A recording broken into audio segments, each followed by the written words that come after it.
So I've given my thoughts on the Ecto 1 Haslab, and now I'm giving my thoughts on the figures that come with it. And there are quite a few of them, some that we've maybe been calling for ever since the Hasbro Plasma series was in its heyday. Let's take a look now. Hi all, Chris here, and yeah, today we're taking a look at the 7 figures that came with the deluxe version of the Ecto 1 Haslab. And while we're looking at them, I will go through what would have come with the standard version as well. So what we've got here today are a set of 4 Ghostbusters from Ghostbusters 2 in their charcoal grey.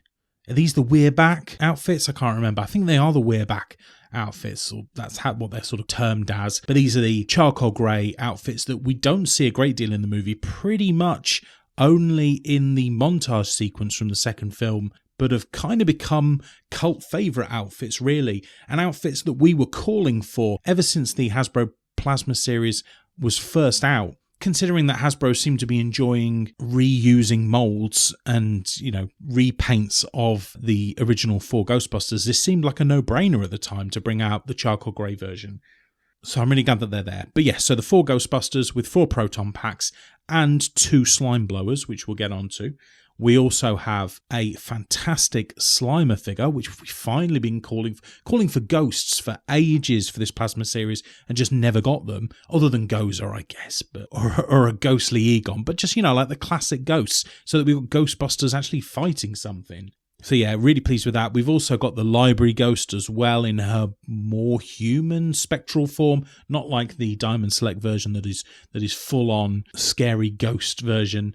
And we have a Lewis Tully from Ghostbusters 2 as well, the Lewis Tully who dons the Ghostbusters outfit towards the end of the second movie. So let's start by looking at the Ghostbuster figures themselves. And I'm going to pick up Ray here because I've actually removed the proton pack from him so we can have a little look around the figure. And I don't mind the face sculpt, although when I first saw it out of the box, I thought it looked a bit dumb. It's very different to the face sculpt from the original Ray. I like the Ghostbusters 2 name badge there. And I think that the outfit, whilst maybe a touch too blue, looks really good in figure form. I like the Ghostbusters 2 logo on the arm back there as well.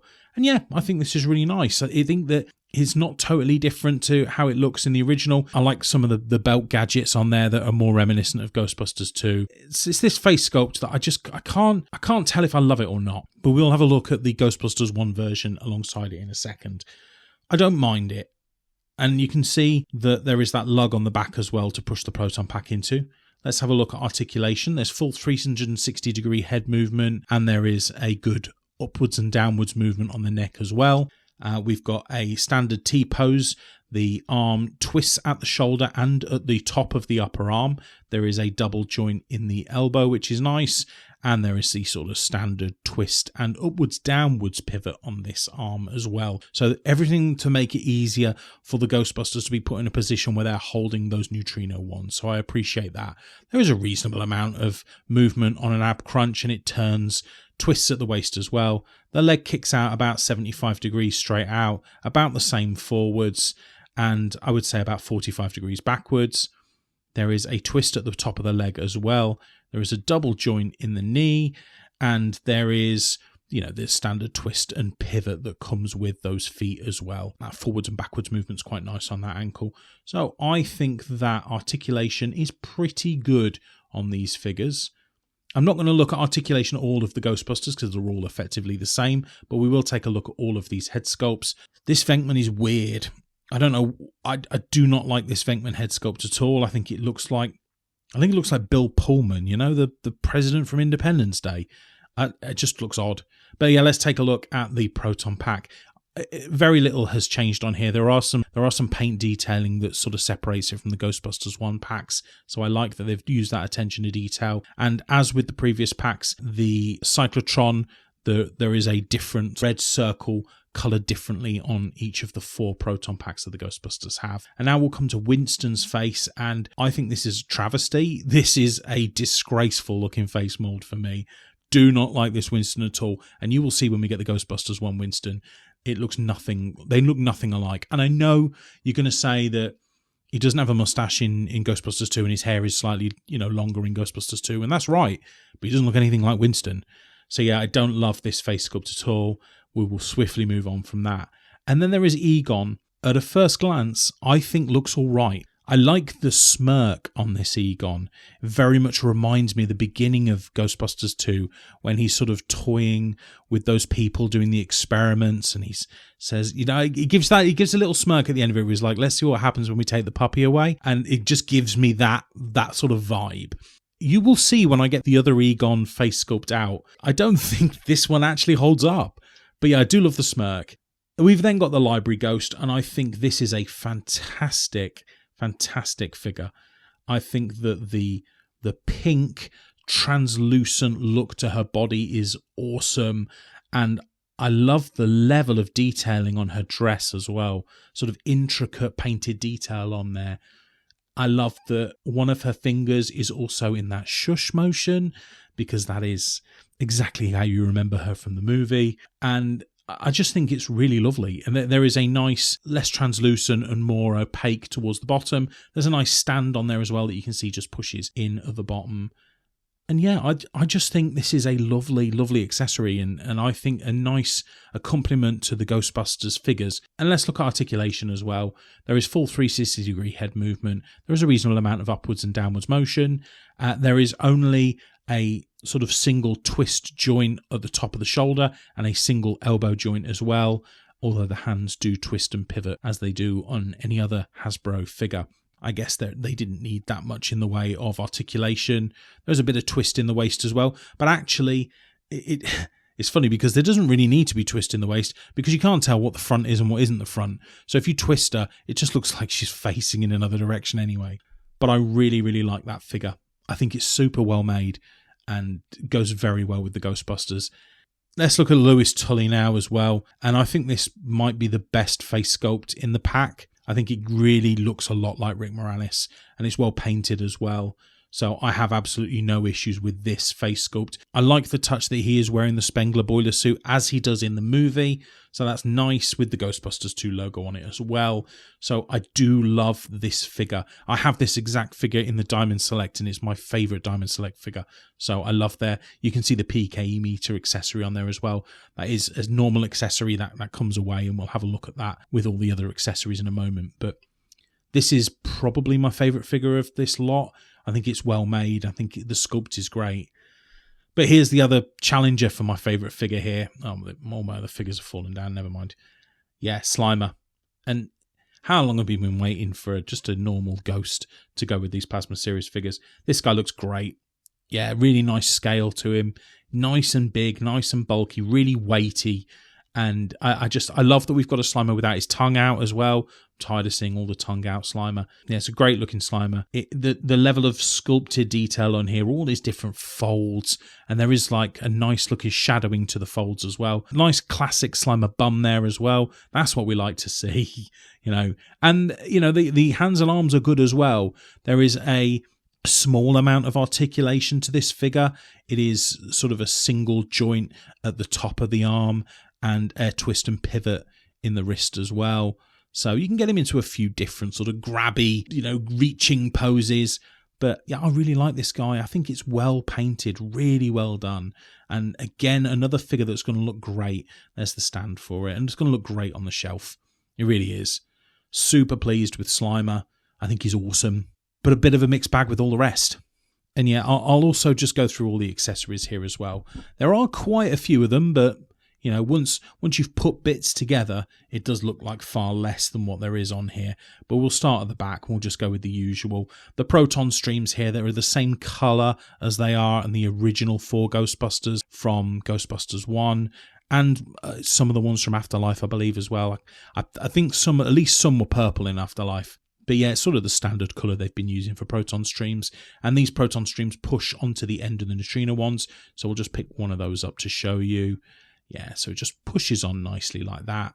And, it holds up fairly well. You will find over time on the shelf they do tend to droop, so you do need to move them around a little bit. And we'll look at the neutrino one while we've got it in hand. It's fine. It's a nice sculpted bit of detail. I don't think there's a great deal here that's worth talking about that you haven't seen on other Hasbro Pulse figures before. It does push into the bottom of the proton pack like so. And then it just hooks onto the back of the proton pack with those little lugs there. So it just pushes in. And it holds on fairly well. Yeah. So they're the proton packs. We had a look at the back of the proton packs earlier. Connects as it does on the previous figures, but it pulls away at the back of the Alice frame there, and then it just hooks over the Ghostbusters shoulders. And also, you'll see the lug at the back of the proton pack there. That pushes into a hole on the back of the Ghostbuster, as you see there. And there you go. That's the proton pack. Let's take a look now at some of the smaller accessories. And we do have the PKE meter that was attached to Lewis Tully's belt. It's almost identical to the accessory that we saw on the original Ghostbusters 1 versions. And I also think the Slimed Heroes as well. So yeah, it's a well-used accessory now. Looks nice though. And as well as that, we also have the trap. Again, this has come in numerous previous Plasma Series packs. It's reasonably well painted, has nice silver touches, and there are some nice red touches on the other side as well. So I like this. You know, it's not set in the world of light because it's not a new accessory.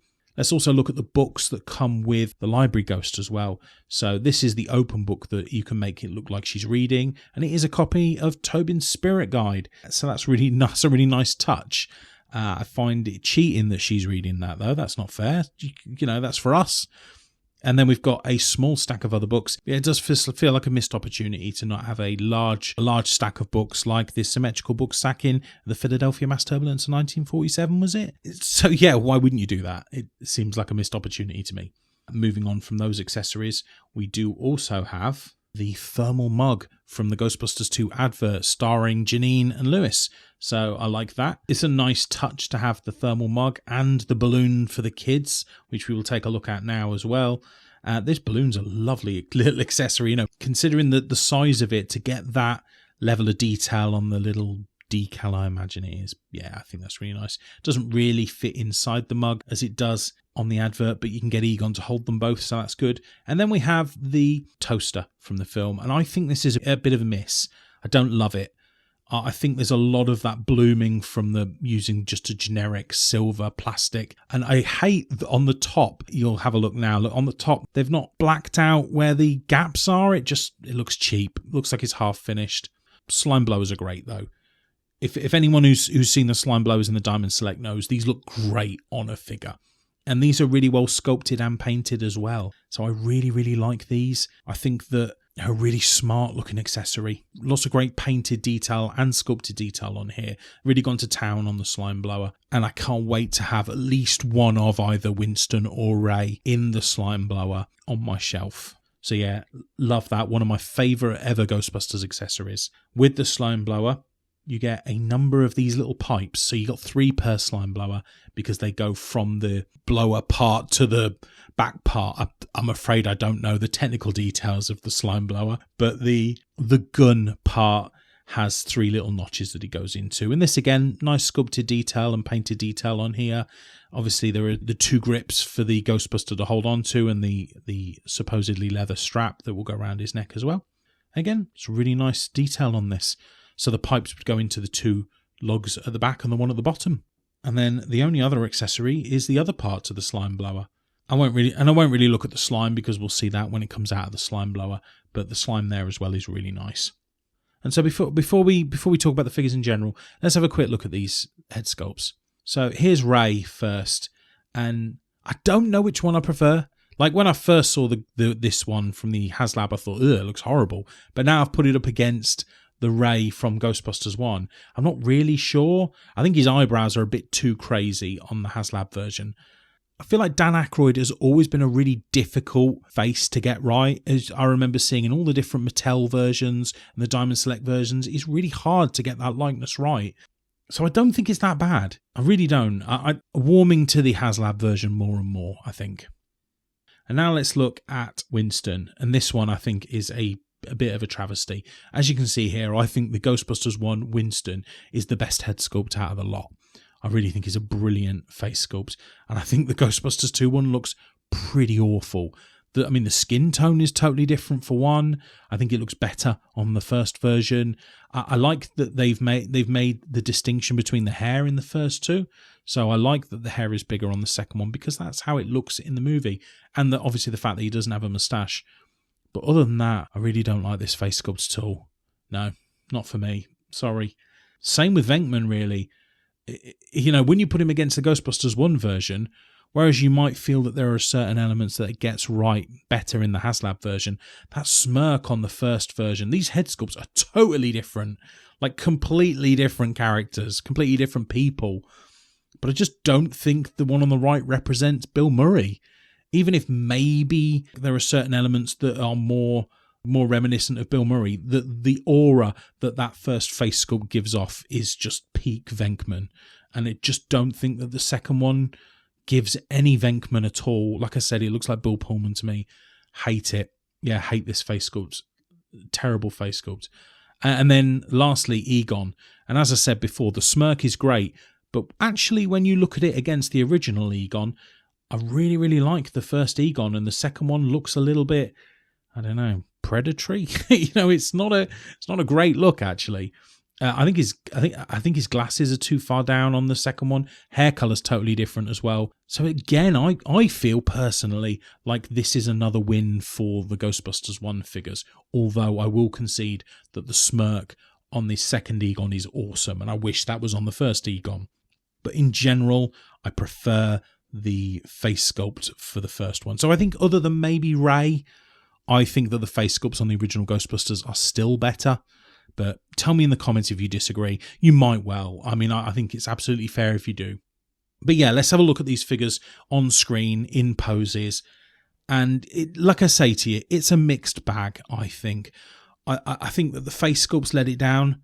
I think that the molds, whilst fairly similar to the molds on the first Ghostbusters figures, I like the updates to things like the Ghostbusters 2 name badge, the Ghostbusters 2 badges on the right-hand side. I think that the slime blowers are amazing. I think that Slimer is awesome. I really do.